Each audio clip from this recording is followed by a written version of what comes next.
नाबालिग दृष्टिहीन से दुष्कर्म के मामले में फास्ट ट्रैक कोर्ट ने सुनाया कठोर फैसला। सौतेले पिता और नाना को अंतिम सांस तक उम्र कैद की सजा। जिला फास्ट ट्रैक विशेष न्यायालय ने एक दिल दहला देने वाले मामले में दृष्टिहीन नाबालिग लड़की से बार बार दुष्कर्म के दोषी सौतेले पिता वंशलाल और रिश्ते में नाना धर्मेंद्र गुज्जर को अंतिम सांस तक आजीवन कारावास की सजा सुनाई है। इस जघन्य अपराध ने पूरे समाज को झकझोर कर रख दिया है।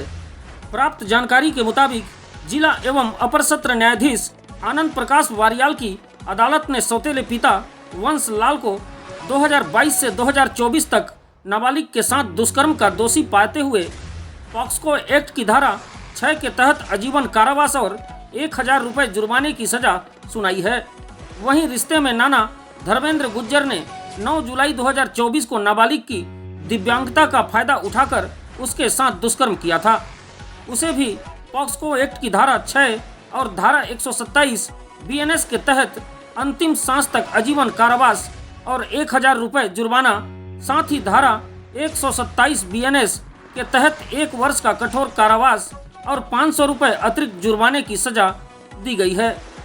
शासन की ओर से अधिवक्ता नरेश कौशिक ने प्रभावी पैरवी कर दोनों दोषियों को कठोर सजा दिलाई है।